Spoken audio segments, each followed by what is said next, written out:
जो भगवत प्राप्त महात्मा जन हैं वो कह रहे हैं। बहुत जन्म व्यतीत हो गए इस शरीर से प्यार करते हुए, लेकिन सदगुरुदेव नहीं मिले, इसलिए तुम बाजी हारते गए। मन रे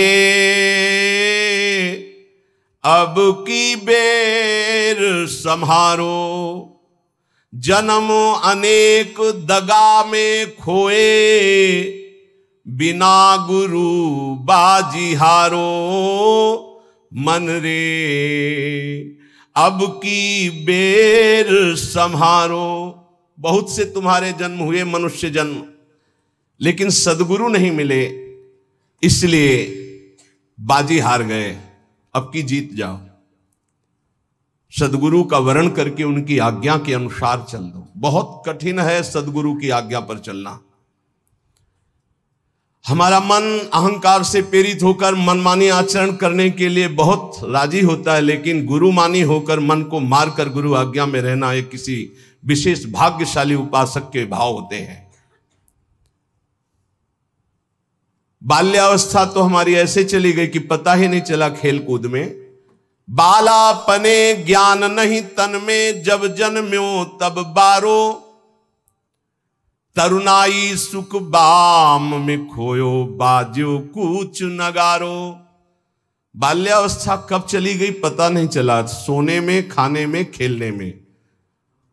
और जब जवानी आई तो बाम कहते हैं प्रतिकूल काम आकर्षण शरीरों में।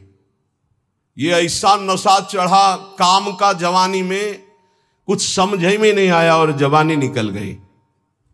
तरुणाई सुख बाम में खोयो, डंके की चोट में काम ने तुम्हारी यौवन अवस्था को नष्ट कर दिया। गोस्वामी तुलसीदास जी कहते जौवन ज्वर के ही नहीं बलकावा। जवानी का बुखार किसको नहीं चढ़ा?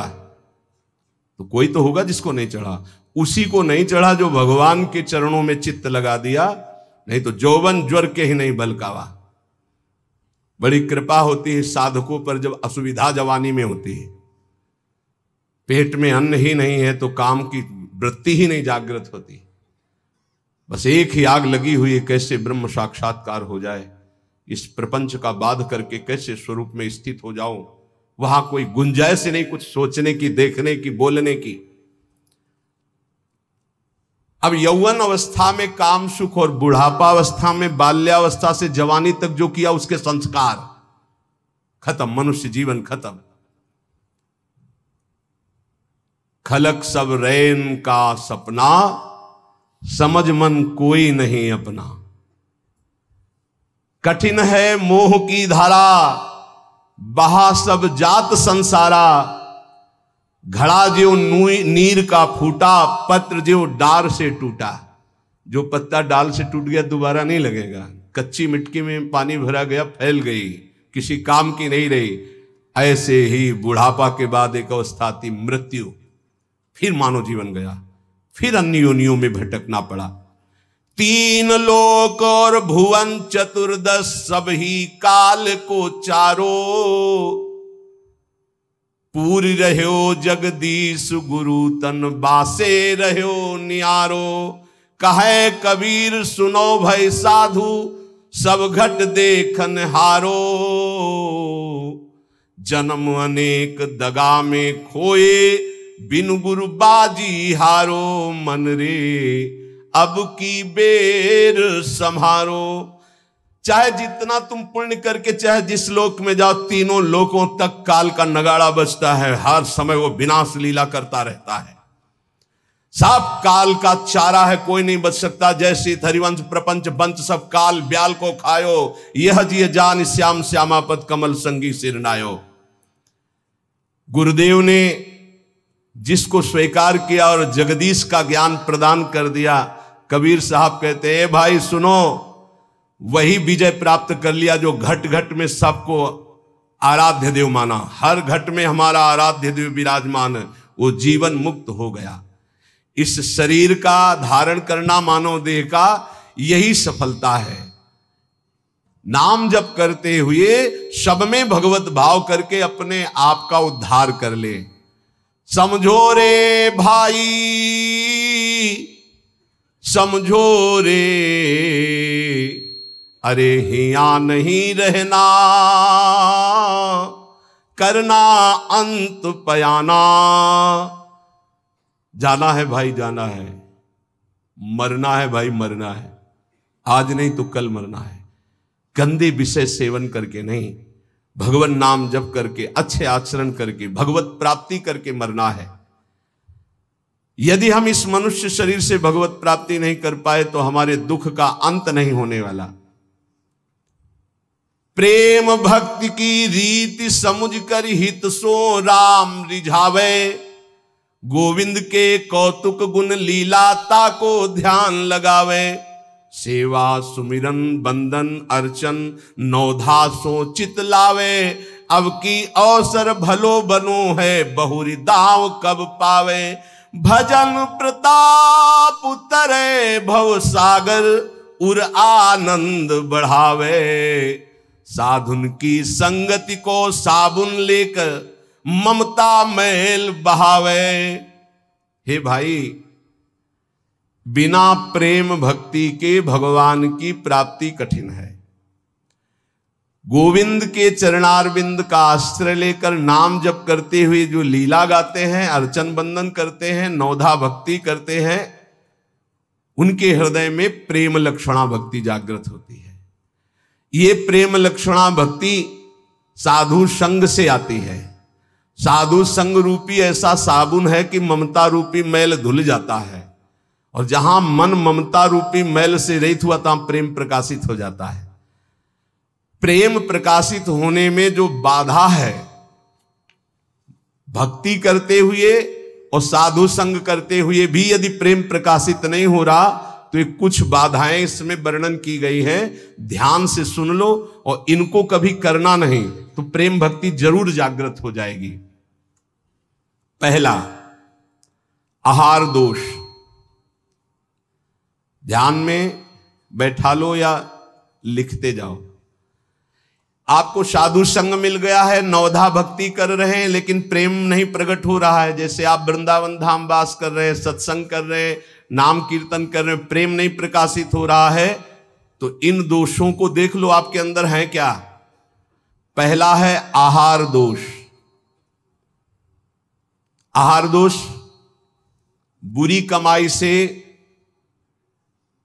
जो अन्न आता है वो बुद्धि को भ्रष्ट कर देता है। इसीलिए हम आकाश वृत्ति से जीते हैं। आकाश वृत्ति, हमारे पास वही अन्न आएगा जो श्री जी पास करेंगे नहीं, हिम्मत नहीं किसी के यहां रख दे। यहां शासन है सहचरियों का। यहां ऐसा नहीं कि कोई पापात्मा आवे और आके गड्डी रख के चला जाए, ऐसी हिम्मत नहीं, उसके कदम नहीं उसके अंदर प्रवेश कर सकते। यहां शासन है, अव्यक्त शासन है। अगर यहां 100 रुपया कोई रखता है तो मेरी लाडली जू से प्रेरित होकर रखेगा, अन्यथा नहीं। इसीलिए दो प्रकार से हमारा भोजन चलता है। एक तो ब्रजवासियों की टूक मांग के आते हैं, और दूसरा आकाश वृत्ति से जो आता है, बिना मांगे, बिना इशारा किए और बिना किसी प्रकार का सम्मान दिए।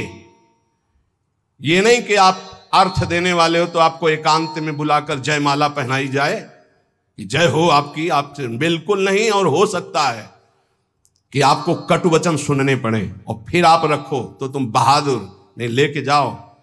लक्ष्मीपति जिनके सेवक हैं, उनके सेवक हैं, इसलिए हर अन्न का कण पवित्र होगा यहां का। हमारी स्वामिनी के द्वारा प्रेरित जो आता है वो हृदय से स्वीकार है। इसलिए कहीं भी किसी भी तरह का इशारा, दान पेटी, कोई ये सब नाटक कि भाई यहां इतने भरो इतने भरो, कहीं कोई अगर कोई बाहर कर रहा है तो नौटंकी नाटक करके अर्थ एकत्रित करने वाला वो अपराधी माना जाएगा। इस पूरे राधा केली कुंज के भागवतिक विधान में किसी भी तरह के अर्थ का प्रवेश नहीं है। हम भिक्षुक हैं, हमारा भरण पोषण स्वामिनी से होता है। किसी के हृदय में ऐसे किया, स्वामिनी जी के आगे चढ़ गया, उसी से बिजली का बिल, उसी से उदर पोषण होता है। और ये हम इसलिए नहीं सुना रहे कि तुम चढ़ा देना। हम तो कसम खवाई सत्संग में कि जिनको ये लगता हो कि मेरे द्वारा चलता है, तुम्हें इष्ट की कसम है, यहाँ चवन्नी मत चढ़ाना। हम देखते हैं अपने स्वामी को, हम तुम्हारे से हमारा नहीं चलता, हम स्वामी से देखते हैं जिनसे अनंत ब्रह्मांड। तुमने सहयोग किया था ब्रह्मांड बनने में क्या? अनंत ब्रह्मांड एक संकल्प में बन गए, उनके हम दास हैं। तो जो अधर्म की कमाई से, अधर्म की कमाई कैसे होती है? जहां हमारा धर्म कहता है कि ये नहीं लेना चाहिए, हम उसे लेते हैं। जहां हमारा धर्म कहता है ये नहीं करना चाहिए, उसे हम करते हैं और फिर वो अर्थ लेते हैं। कई तरह के अधर्म की कमाई होती है। इसको हमने देखा भ्रमण के समय में। जैसे कहा जाता है कि आपका ब्लैक व्हाइट हो जाएगा, ऐसा हमने नहीं कहीं पढ़ा, शास्त्रों में नहीं पढ़ा, संतों से नहीं सुना। धर्म से 10 रुपया कमाओ, 4 रोटी बनाओ, 1 रोटी में 4 टुकड़े कर लो, 3 में तुम पाओ। एक गाय को दे दो, कौआ को दे दो, एक भिक्षुक संत को दे दो, एक ऐसे डाल, कोई जीव जंतु खा ले, इसे कहते हैं। वो तुम्हारा धन और पवित्र हो गया। पापाचरण करके आओ, 1 लाख में 10,000 दो, नरक जाओगे, क्योंकि वो 10,000 जो खाएगा उसकी बुद्धि भ्रष्ट हो जाएगी। आहार दोष। जब द्रौपदी जी और महाराज युधिष्ठिर और भगवान श्री कृष्ण भीष्म पितामह को घेरे हुए प्रश्न उत्तर हो रहे हैं, तो बहुत शास्त्र का ज्ञान दे रहे हैं, बहुत हजारों प्रश्नों के उत्तर भीष्म पितामह जी ने दिए। तो जब धर्म का उपदेश कर रहे थे तो कहा, रुको पितामह, ये वही बुद्धि है उसी महापुरुष की जो सभा में बैठा था, मुझे वस्त्रहीन किया जा रहा था, मैं चीख चीख के पूछ रही थी क्या ये धर्म है? उस समय ज्ञान तुम्हारा कहां चला गया था जो आज ज्ञान उपदेश कर रहे हो? तुम मुस्कुराए और कहा, बेटी तुम्हारा प्रश्न धर्मयुक्त है। वो सब बह गया, 6 महीने बाणों की सैया पर वो खून बह गया है। इस समय मैं शुद्ध हूं, जो प्रश्न करोगे ठीक धर्मयुक्त उत्तर होगा। उस समय पापी दुर्योधन का अन्न खाने से मेरी बुद्धि मलिन हो गई थी। उदाहरण दिया कि एक परमहंस जी जंगल में कंदमूल फल खाकर रहते थे। एक दिन राजा की दृष्टि पड़ी, श्रद्धालु था, साष्टांग दंडवत की, महाराज महल पधारिए और अपने चरणामृत से, चरण रज से महल को पावन करें और प्रसाद पाए। मना कर दिया, हम तो कंदमूल फल खा गए। चला, दूसरी बार फिर आया, तीसरी बार फिर आया। मन में आया चलते, ठीक है। राजा बहुत प्रसन्न हुआ, आदर के साथ ले गया, महारानी ने स्वयं बनाया, महाराज संत भगवान ने पाया, गए। अब जब जंगल में आए तो मन नहीं लगा भजन में। कहां सूखे कंदमूल फल और कहां रसीला वो भोजन राज परिवार का और रानी के हाथ का बना। अब तो अच्छा दृश्य देखने की इच्छा नहीं होती हो, गुलरी पाकर यही फल जंगली। बस अब ये इंतजार था कि राजा आ जाए और निमंत्रण दे दे। अन्न का प्रभाव। राजा आया, संकल्प ऋषि का, महाराज वो पहले बार में हाँ हाँ वो तो आप बड़े भगत हो, एक बार जाके हमने देख लिया, बड़ी श्रद्धा है। दोबारा गए तो प्रसाद बना रही थी रानी, तो दृष्टि गई हार पे।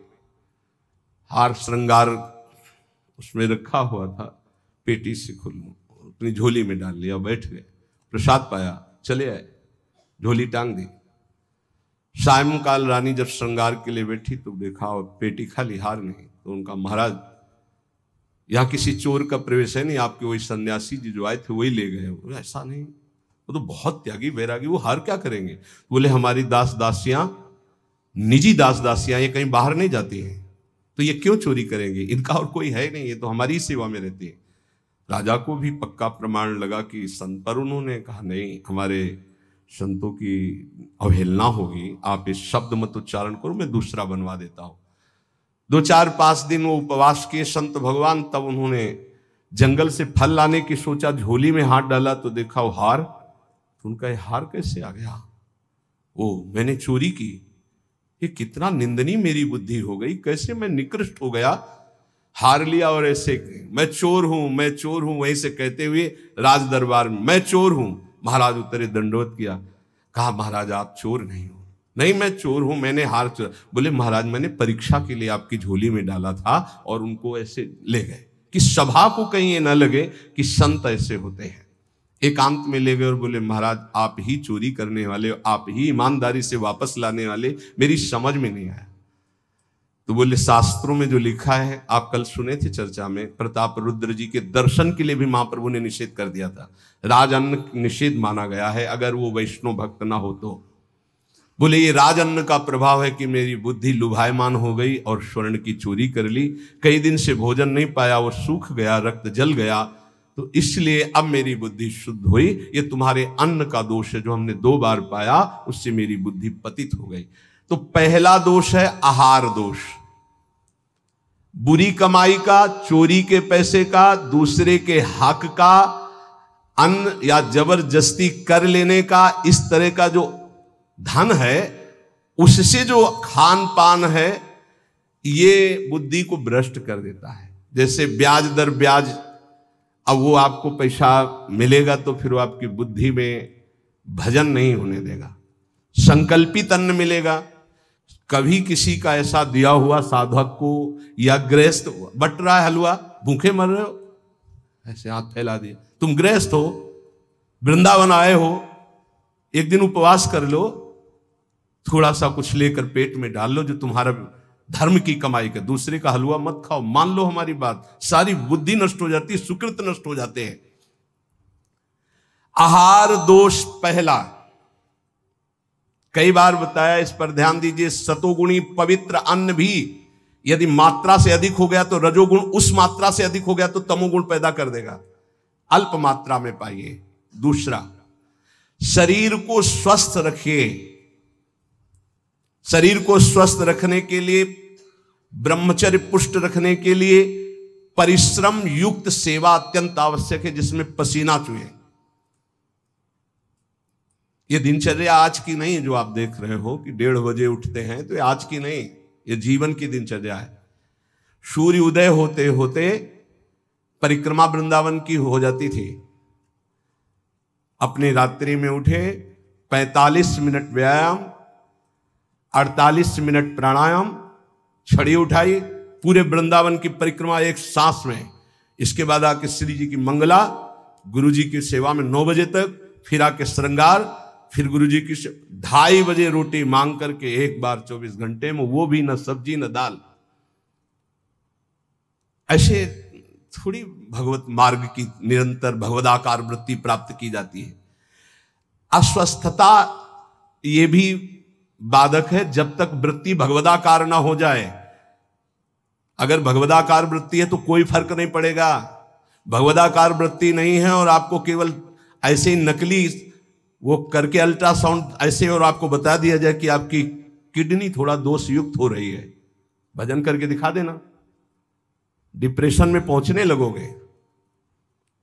पक्का समझना, शरीर स्वस्थ, चित्तवृत्ति प्रभु में लगा लोगे। शरीर अस्वस्थ है और चित्तवृत्ति भगवदाकार नहीं हुई तो इसी में कराओगे, पक्की बात समझ लो।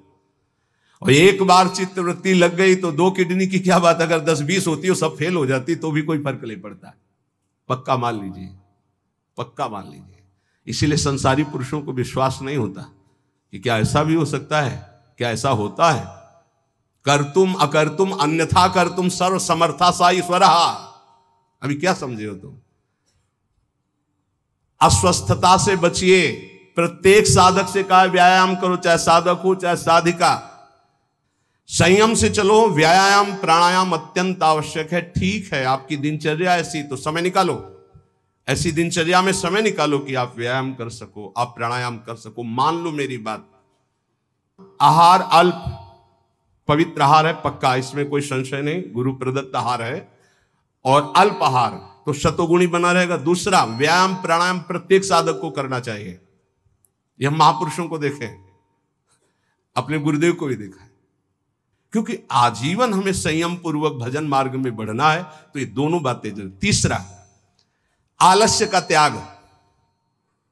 आलस्य, वृंदावन रहते हुए भजन करते हुए भगवत मार्ग में आपके प्रेम क्यों नहीं प्रकट हो रहा, ये सिद्ध महापुरुष के द्वारा बताए हुए। पहला आहार दोष, दूसरा शरीर को स्वस्थ रखो, नहीं तो अस्वस्थता में भजन नहीं होता। किनका? साधक का। तीसरा आलस्य, ये सबसे ज्यादा साधक को परेशान करता है। ये 3 बातें पहले क्यों लिखी गई, अभी और हैं।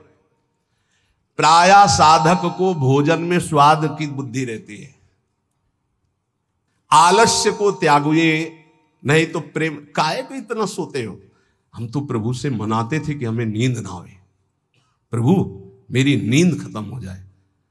वो आज उसकी कृपा का फल प्राप्त हो रहा है। हाँ, कि नींद नाम की चीज नहीं है यदि और कोई डिस्टर्ब भी नहीं, कोई परेशान भी नहीं है, ये बस अगर आप ठिकाने, देखो नींद को विश्राम जो इंद्रियों को मिलता है नींद में ना, वो संसार का चिंतन छोड़ने से। खास बात समझिए, 6 घंटे संसार का चिंतन छोड़ के बड़ा फ्रेश लगा, और 6 घंटे अगर भगवान के चिंतन में संसार को भूल गए तो कैसा लगेगा, सोचो। चौथा है प्रमाद। प्रमाद माने जो अभी काम करना है वो कल कर लेंगे, कल कर लेंगे ना। करने योग्य काम को आगे के लिए छोड़ देना और ना करने योग्य काम को तत्काल करना, जबकि साधक इसका उल्टा करता है। करने योग्य कार्य को तत्काल करता है, ना करने योग्य कार्य के लिए उपस्थित समय आने पर भी उसे टाल देता है, कल देखेंगे। उसके ना करने योग्य कार्य को तत्काल करना और करने योग्य कार्य को आगे के लिए टाल देना, इसे प्रमाद कहते हैं। पुरुषार्थहीनता, जैसे कुछ लोग ऐसे कहते हैं कि अरे वो जब आपकी कृपा होगी तो सब हो जाएगा। हाँ, आकाश से उतरेगी कृपा, तुम्हें कह रहे नाम जप करो, समय से वाणी पाठ में जाओ, समय से ऐसे करो ऐसे, ये कृपा नहीं और क्या। तुमको जो उपदेश कर रहे हैं कृपा नहीं तो और क्या। भगवान गीता में उपदेश कर रहे हैं, शास्त्रों में उपदेश कर रहे हैं, ढूंढ ढूंढ करके हर बात तुम्हारे कान तक पहुंचा रहे हैं प्रभु, ये तुम पर कृपा नहीं है। अब तुम आलस्य करो, प्रमाद करो। बहुत समझ में नहीं आता कि साधक क्या लक्ष्य लेकर के चलता है। पुरुषार्थहीनता है तो प्रेम प्राप्त नहीं होगा। पुरुषार्थ युक्त रहो, एक क्षण भी बर्बाद मत करो, कबहू काल वृथा नहीं जाए, इस पर ध्यान दीजिए। समय बर्बाद मत कीजिए, 1 मिनट आपका बहुत कीमती है। फिर 6वां, अश्रद्धा। श्रद्धा किसे कहते हैं? गुरु और शास्त्र के वाक्य को यथावत बिना विचार किए पालन करना, उसे श्रद्धा कहते हैं। इसके बिना सिद्धावस्था नहीं होती, इसके बिना परम शांति नहीं मिलती। श्रद्धावान लभते ज्ञानम तत्परा संहितेन्द्रिया ज्ञानम लब्ध्वा पराम शांति मचिरेणादि गच्छति। श्रद्धावान ही ज्ञान को प्राप्त होता है, ज्ञानी ही अपनी इंद्रियों को संयम में रखता है, इंद्रियों को संयम में रखने वाला ही परम ज्ञान परम शांति को प्राप्त होता है। प्रथम हृदय श्रद्धा जो करे, सेवकवाणी, प्रथम हृदय श्रद्धा जो करे, आचार्यजन जाय अनुसरे जहां जहां हरिवंश के, तब बात बनती है। भवानी शंकरो वंदे श्रद्धा विश्वास रूपिणो याभ्याम बिना न पश्यन्ति सिद्धा स्वांता श्रमिक। कह रहे हैं ऐसा करो, बिल्कुल नहीं सुन रहे तो क्या है? अश्रद्धा। ये तुम्हें प्रेम प्राप्त नहीं होने देगी, ये भगवदानंद की अनुभूति नहीं होने देगी। कैसे कैसे? अगर आप वचन रूपी लक्ष्मण रेखा के अंदर रहोगे तो माया रूपी रावण तुम्हारा हरण नहीं कर पाएगा, तुम्हारी बुद्धि रूपी सीता का अपहरण नहीं कर पाएगी। राम जी वरण कर लेंगे बुद्धि रूपी सीता का, श्याम जी वरण कर लेंगे। भीष्म पितामह अंतिम समय कहते हैं, हे श्री कृष्ण मेरी कुमारी बुद्धि को स्वीकार करो, आज तक इस बुद्धि को कभी किसी ने स्पर्श नहीं किया, ये बुद्धि कुमारी है, वरण कर लो इसको। लेकिन हमारी बुद्धि का तो अपहरण हो गया है, विषयों ने अपहरण कर लिया है। क्यों? क्योंकि हम गुरुदेव के वाक्य रूपी लक्ष्मण रेखा के अंतर्गत नहीं रहे, हम रेखा क्रॉस कर गए, अश्रद्धा कर ली, उनकी आज्ञा नहीं मानी, अवहेलना कर दी, कुतर्क। नहीं, ऐसा कैसे हो सकता है?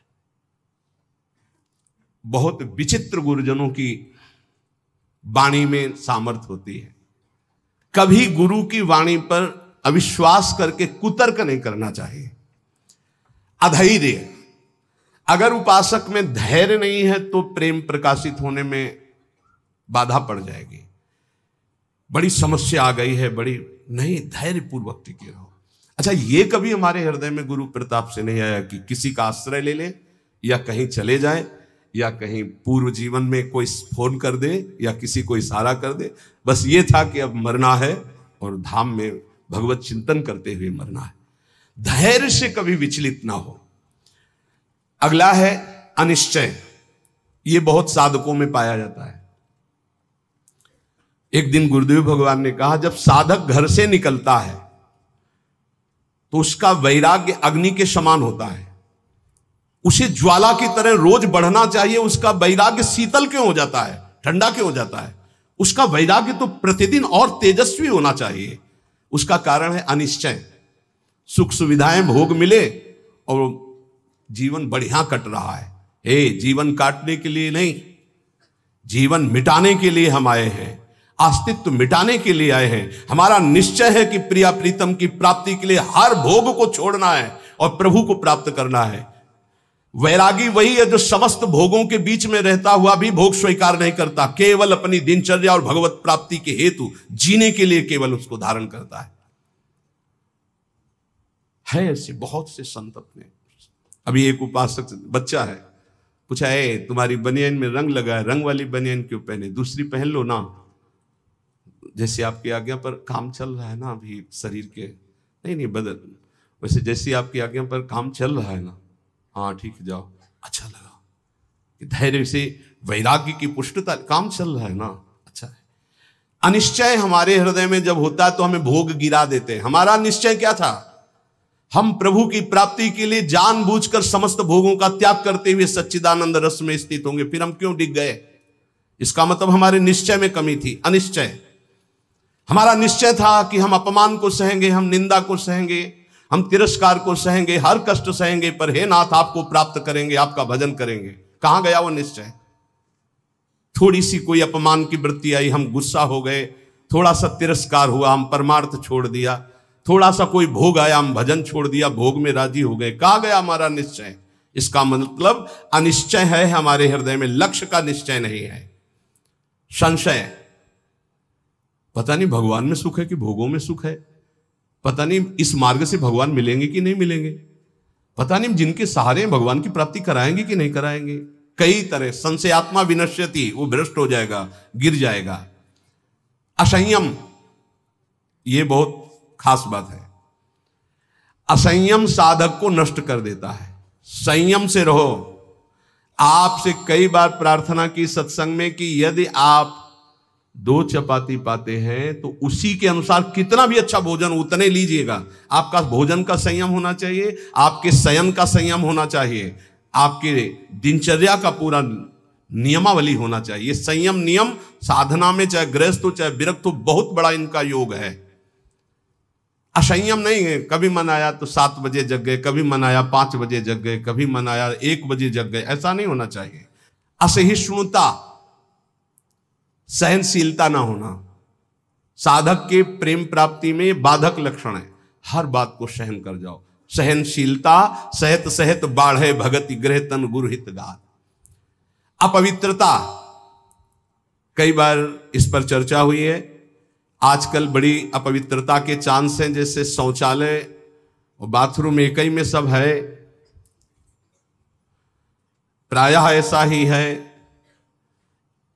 कुछ लोग उसी में लघु शंका करते हैं, बैठकर पूरे अपवित्र हो जाते हैं। अगर शौच वाला वो स्पर्श हो जाए तो जितना स्पर्श हो जाए वो कपड़े सब धोने चाहिए। कुछ लोग तो बैठ के ही लघु शंका उसमें करते हैं, बनने को बोले हाथ धो लिए बस हो गए, पूरे अपवित्र हैं। वैष्णव पद्धति उसे स्वीकार नहीं करती। कैसे महापुरुषों का दिन, कल दर्शन किए जब प्रसाद पा रहे थे वो वृद्ध वैष्णव, ऊपर के वस्त्र हटाकर नीचे की धोती, कितना पवित्र, पवित्रता। ये मुख में कुछ खाए जूठे चल रहे हो, कैसे तुम्हारा मंत्र सिद्ध होगा? खड़े खड़े लघु शंका कर ली, छिट्टी पैरों में पड़ रही, कैसे मंत्र सिद्ध होगा? बहुत सावधानी की जरूरत है। उपासक चाहे गृहस्थ हो या विरक्त हो, हर समय पवित्र रहता है। अपवित्रता ये सिद्ध नहीं होने देती, साधन को सिद्ध नहीं होने देती, ध्यान रखना। कुछ भी खाने की वृत्ति ऐसी ना रखो जो प्रियालाल को भोग नहीं लगाए आप पा रहे हैं। बाजार में खाने वाला तो साधक हो ही नहीं सकता। हम ये कह रहे हैं कि यदि आप बहुत ही गृहस्थ में हो और आपका मन कर रहा है कि भाई आज हम नमुक चीज पाए, तो आप पहले ये जांच करो कि जहां से ले रहे हो पवित्रता का विधान वहां है कि नहीं है। नहीं तो बहुत अपवित्र रहता है, आप अच्छे से समझ लीजिए। अब वो पदार्थ फिर लेके श्री जी को भोग लगाओ जो पवित्र हो, फिर पा लो तो चलो ठीक है। वही बाजार में खड़े खड़े खाना पीना ये साधक या वैष्णव का लक्षण नहीं है, ये भारी अपवित्रता है जो तुम्हारे भजन में बाधा पहुंचा देगी। मान लीजिए, हाथ जोड़ के कहते हैं, क्योंकि प्राय अब इस पर छूट है।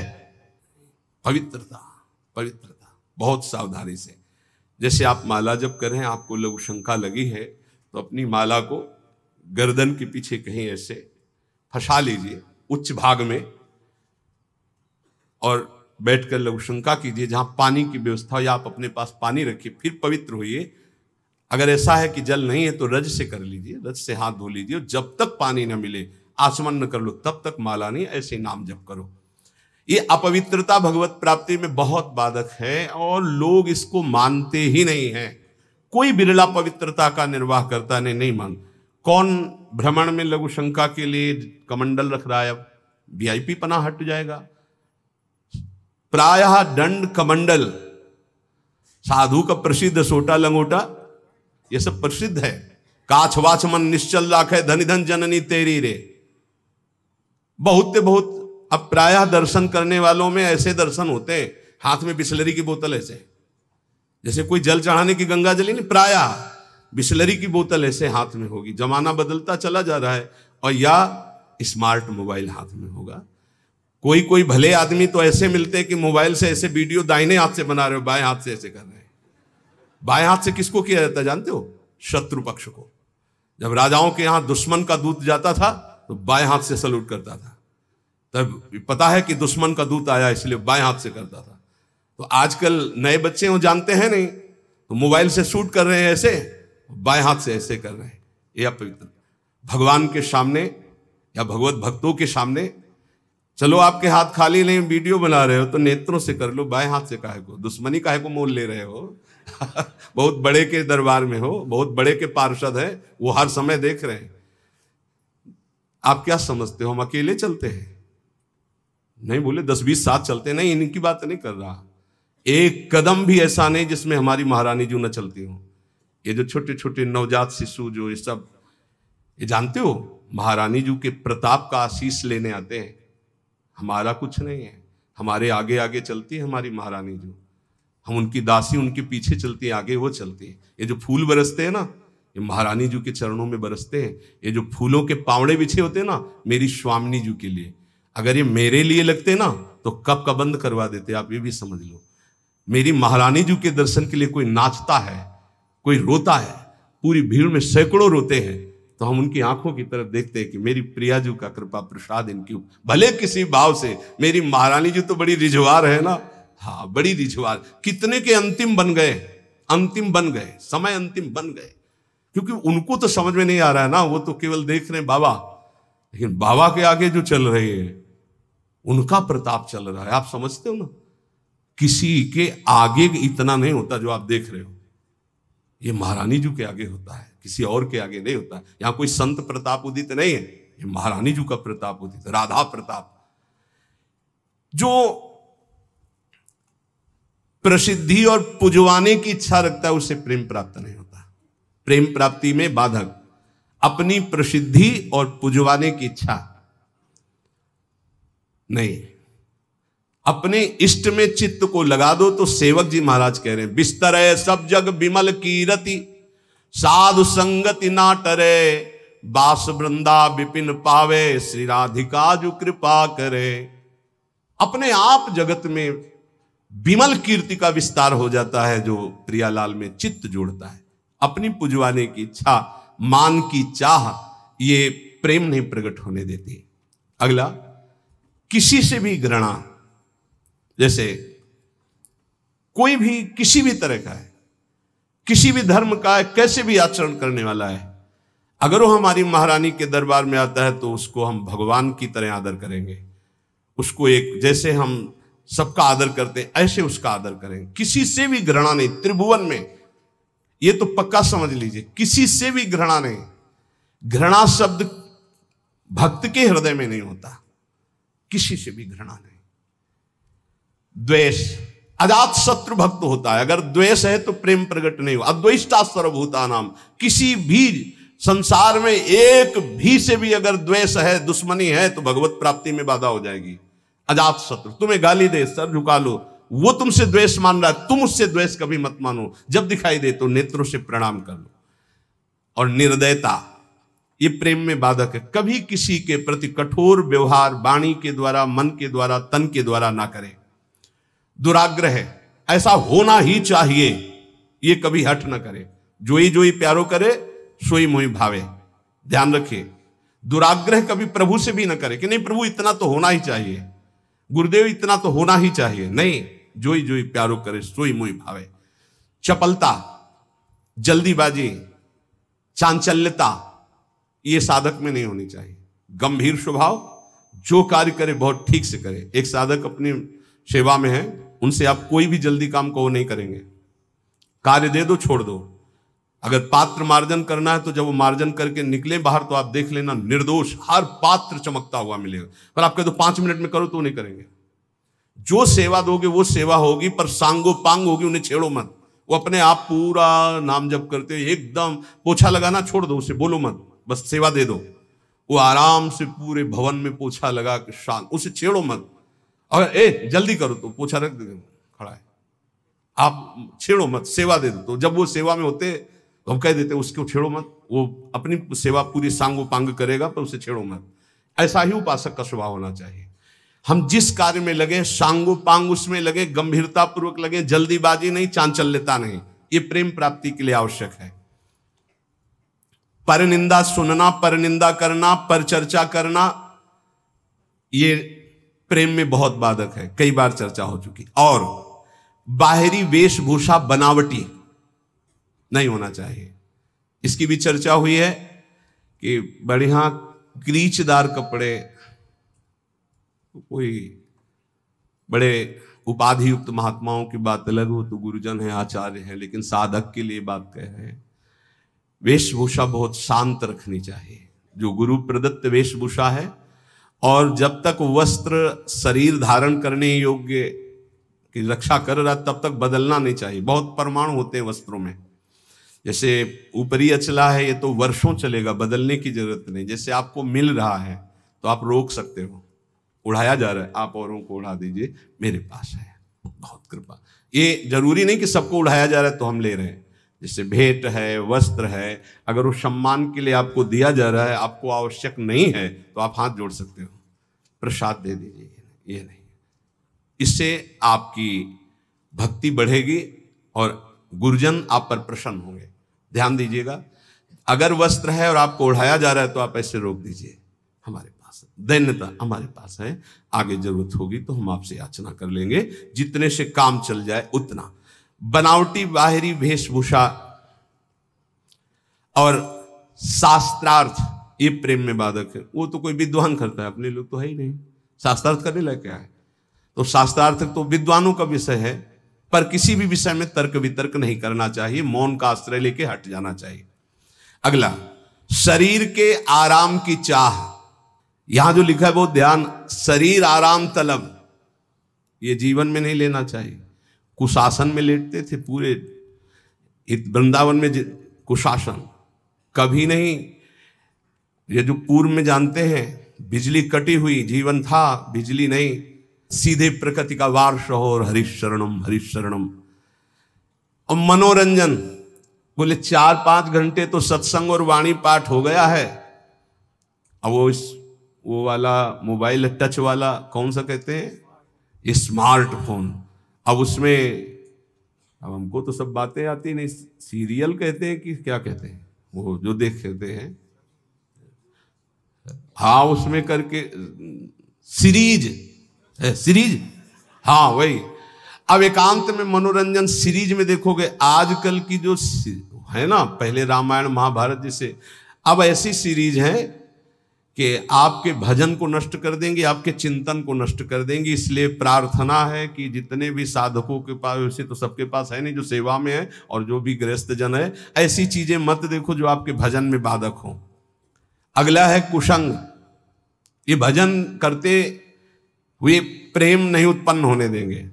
चलो अब थोड़ी देर निकलते हैं चल के, और बातचीत और ऐसे कुसंग ना होने पाए। जाके संग कुमति मति उपजे करत भजन में भंग, तजोरे मन हरि विमुखन को संग।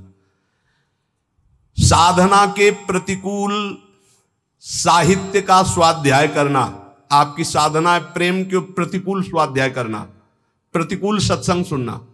प्रतिकूल भी सत्संग होता है, हाँ। अब हमारा चल रहा है दासो हम का, हमें सुनाया जाए हम ब्रह्मास्म का, तो प्रतिकूल तो हो ही गया। इष्ट मिले और मन मिले, मिले भजन रस रीति, तहां निसंग को है मिलिए, तासो की जय प्रीति। गुरुजनों का तिरस्कार कर देना, ऐसा होता है। कौन बार बार खड़ा होए, इनको तो 10 बार आना है आए। गुरुजन चाहे 100 बार पधारे, 100 बार प्रणाम, 100 बार खड़े हो गए, ये आराधना है। अरे तो बोलते रहते, रोज ही प्रवचन करते हैं, क्या क्या माने। एक ने हमसे कहा कि महाराज जब वैराग्य का प्रवचन करते तो गद्दा वद्दा निकाल के बाहर फेंक देते, और जब आश्रय का प्रवचन करते तो फिर गद्दा अंदर लग जाते। बताओ चले कौन, वैराग्य वाला कि आश्रय वाला? तो तुम हो किसके, आश्रय के कि वैराग्य के? बस यही समझना है। गुरुजनों के वचनों पर अविश्वास, भजन जो संख्या दी गई उसमें लापरवाही। बहुत ज्यादा संख्या नहीं दी थी, एक दिन कहा था सब लोग 11 माला तो कर ही लिया करो। वो ईमानदारी से बताओ बेईमानी कितनी है इसमें। 11 माला मात्र नहीं, अगर कर रहे हो तो ठीक है वैसे तो, पर 11 माला की संख्या कितने लोग पूरा करते हैं अपना देख लेना भैया। जो नियम दिया गया उसमें लापरवाही नहीं होनी चाहिए, बस ये बात देख लो। जो विशेष सेवा में लगे हुए रात दिन, उनको भी युक्ति बताइए कि तुम्हारा कैसे पूरा होगा। लेकिन जिनको समय है उनको 11 माला संख्या तो करनी ही चाहिए, निज मंत्र की, शरणागत मंत्र की। और लक्ष्य के प्रति लोभ ना बढ़ा करके धन के प्रति लोभ आ जाना भगवत प्राप्ति, प्रेम प्राप्ति में बड़ा बाधक है। या साधन करते हुए अहंकार आ जाना, ये भी भगवत, साधन ठीक चल रहा है सब लेकिन अहंकार आ गया तो भगवत प्रेम नहीं होगा। जो वैराग्य मार्ग में है, ब्रह्मचर्य का खंडन करना, या गृहस्थ में संयम युक्त गृहस्थ धर्म का सेवन ना करना। विपत्ति आ गई तो घबरा करके परिवार वालों की शरण में चले जाना विरक्त के लिए।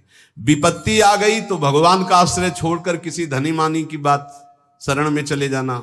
चाहे गृहस्थ हो चाहे विरक्त, भगवान के सिवा अन्य आश्रय नहीं। नरसिंह मेहता, प्रहलाद जी, मीरा जी, बड़े बड़े भक्तों के चरित्र पढ़ो, किसके पास गए?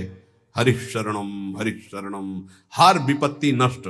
हरि स्मृति सर्व विपद विमोक्षणम, बड़ी बड़ी विपत्तियां भगवान की स्मरण से नष्ट। सही औषधि हर विपत्ति नाश करने के लिए भगवत गुणगान, भगवान नाम जप, अलौकिक चमत्कार, बिना किसी फोन के हर समस्या का। हरि स्मृति सर्व विपद विमोक्षणम, मान लीजिए आप किसी की तरफ मत झांकिए, केवल प्रभु की तरफ देखिए तो कुछ बिगड़ ही नहीं सकता। 5 वर्ष के प्रहलाद जी क्या बिगाड़ लिया त्रिभुवनपति हिरण्यकश्यप ने, पर हमारा विश्वास काम नहीं करता। किसी भी मनुष्य को, संपत्ति को, सुख भोग को, पद को, ममता को भगवान के समान न रखना। अपने इष्ट की समानता में किसी को न रखना। कैसे समझोगे कि हमने इष्ट की समानता में किसी को नहीं रखा? किसी व्यक्ति के मिलने पर, वस्तु के मिलने पर, भोग सामग्री के मिलने पर, पद मिलने पर यदि भगवान भूल गए तो वो भगवान से बढ़कर वस्तु हो गई, भगवान छोटे हो गए। अगर भगवत स्मरण चल रहा है तो फिर किसी को नहीं रखा भगवत स्मृति के समान। अब आप देख लीजिए, छोटी छोटी बातों में भगवत स्मरण छूट जाता है तो भगवान छोटे हो गए और वो भोग सामग्री, वो व्यक्ति बड़ा हो गया। आगे कह रहे हैं, जो भारी व्यवस्था धर्म प्रचार के चक्कर में पड़ जाता है, प्रेम प्राप्ति दुर्लभ हो जाती है, वो लक्ष्य को भूल जाता है। इतने दोषों से यदि बच जाया जाए गुरु कृपा से, तो सहज भजन में रुचि हो जाए और भगवत प्राप्ति हो जाए और प्रेम प्राप्ति हो जाए। आहार दोष, अस्वस्थता, आलस्य, प्रमाद, पुरुषार्थहीनता, अश्रद्धा, कुतर्क, अधैर्य, अनिश्चय, संशय, असंयम, असहिष्णुता, अपवित्रता, प्रसिद्धि, पुजवाने की इच्छा, मान की चाह, घृणा, द्वेष, निर्दयता, दुराग्रह, चपलता, जल्दीबाजी, परदोष दर्शन, परनिंदा, परचर्चा, बाहरी वेशभूषा सजाना, विवाद, शास्त्रार्थ करना, शरीर के आराम की चाह, विलासिता और दूसरों से सेवा कराने की आदत बनाना, लोक में मनोरंजन करना, कुसंग करना, साधना के प्रतिकूल, साधना के अनावश्यक साहित्यों को पढ़ना, अनावश्यक बातों को सुनना, साधना के प्रतिकूल सत्संग सुनना, भजन में लापरवाही, गुरु के वचनों पर अविश्वास, दूसरे साधन और लक्ष्य के प्रति लोभ और विपत्ति में घबरा जाना, ब्रह्मचर्य का नाश करना, साधना में अभिमान करना, कर्तव्य को भूल जाना, प्रभु के समान किसी को भी मानना नहीं।